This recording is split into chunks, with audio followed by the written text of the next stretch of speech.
안녕하세요. 동행쌤입니다.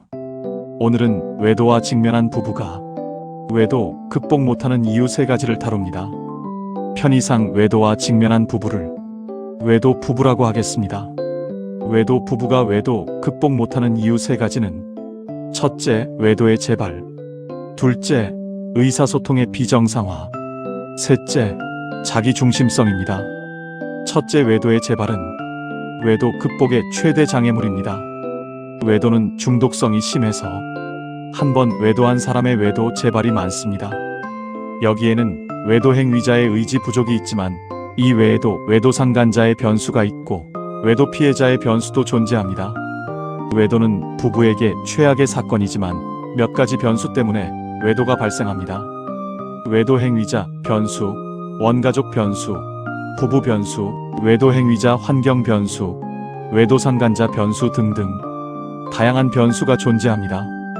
이런 변수가 어떻게 조합을 이루느냐에 따라 어떤 부부에게든지 외도가 벌어질 수 있습니다. 그리고 외도가 재발하는 것도 앞에서 언급한 변수가 영향을 미칩니다. 그런데 외도의 재발은 외도 극복의 최대 변수가 되죠. 실제 외도 관련 부부 상담해보면 한번 외도하고 발각되어 부부 상담에 나오는 부부보다 여러 번 외도 사건을 경험한 부부가 부부 상담에 나오는 경우가 많습니다. 따라서 외도 직면 후 외도 부부는 외도 재발이 되지 않도록 노력해야 합니다. 이를 위해 가장 먼저 해야 할 것은 외도로 인한 상처와 아픔에 대한 치료입니다. 상처와 아픔이 아물지 않으면 새로운 삶을 살아가기 힘듭니다.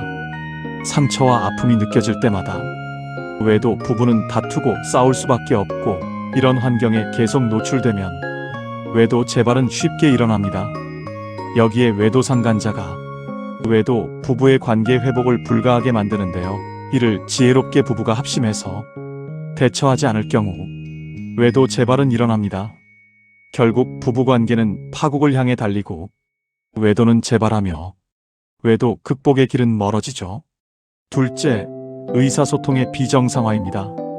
외도 부부에게 가장 많이 드러나는 현상은 외도 직면 후 의사소통의 부재, 의사소통의 비효율입니다. 같은 사건을 말하지만 외도 부부는 서로 다른 이야기를 합니다. 예를 들어 외도 피해자는 과거를 이야기하지만 외도 행위자는 미래를 이야기하죠. 동문서답하는 경우도 흔합니다. 사과와 반성을 이야기해야 하는데 용서를 이야기하는 외도 행위자도 있습니다. 의사소통의 태도도 문제입니다. 경청하고 공감하며 이해하려는 태도보다 자신의 주장과 생각을 항변하며 설명, 해명, 설득, 변명이 존재합니다. 결국 같은 한국말을 하면서도 이해도, 수용도, 공감도 이루어지지 않죠. 이에 외도 문제를 해결하지 못하고 외도 극복은 먼 나라 이야기가 되죠. 의사소통이 나쁘니 서로 오해도 쉽게 생기고 억울함과 분함이 가득합니다. 외도 부부에게 수류탄이 쌓이기 시작하죠. 이렇게 쌓인 수류탄은 어느 날 트리거가 당겨지면 핵폭탄처럼 터집니다. 서로 감당도 되지 않지만 서로에게 더 큰 상처와 아픔을 남기죠. 결국 이혼이란 기차를 타지만 만신창이 된 몸으로 이혼이란 기차를 탑니다. 이렇게 이루어진 이혼은 개인에게 불행이지만 혹 자녀라도 있으면 자녀에게 그대로 불행이 전이됩니다. 부부관계의 파국이 부모자녀 관계의 파국으로 이어지죠. 따라서 외도 극복을 위해 효과적인 의사소통을 배우고 익혀야 합니다.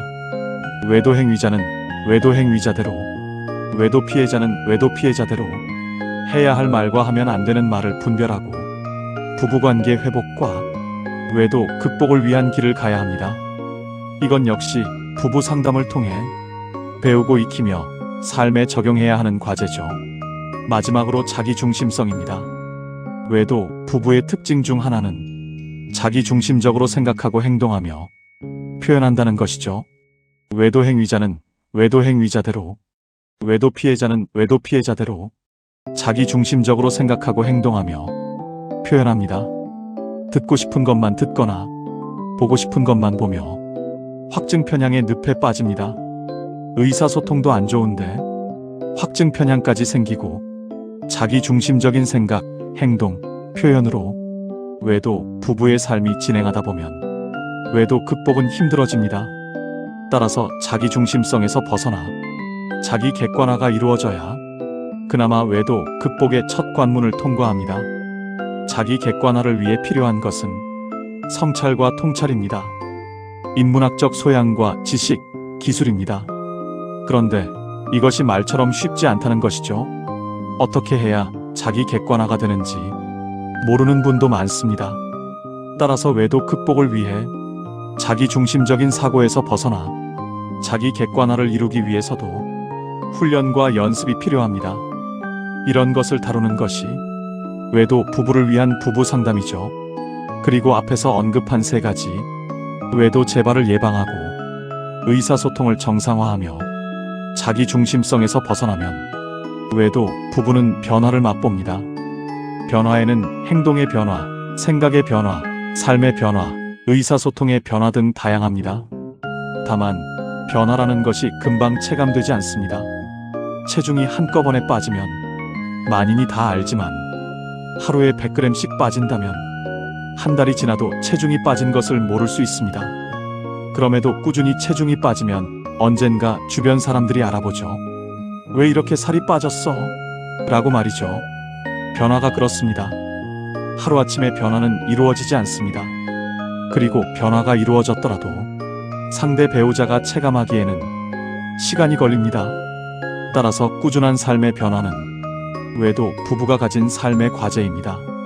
그리고 변화 이야기가 나와서 추가하면 변화는 외도 행위자뿐만 아니라 외도 피해자도 필요합니다. 즉 외도 부부의 변화가 이루어져야 궁극적으로 외도 극복이 가능하다는 것이죠. 이런 점을 잘 인지하셔서 외도 직면 후 외도 극복의 길을 잘 통과하는 부부가 되세요. 외도가 고통을 가져오는 것은 맞지만 이를 잘 통과하면 더 성숙한 부부가 될 수 있습니다. 더 나은 삶을 사는 부부가 될 수 있습니다. 왜냐하면 고통은 우리를 더욱 지혜롭게 만들 수 있는 계기가 되기 때문이죠. 위기가 기회가 될 수 있듯 외도의 고통을 승화하는 외도 부부가 되세요. 오늘 준비한 내용은 여기까지인데요. 내용이 좋았다면 구독과 좋아요 부탁합니다. 고맙습니다.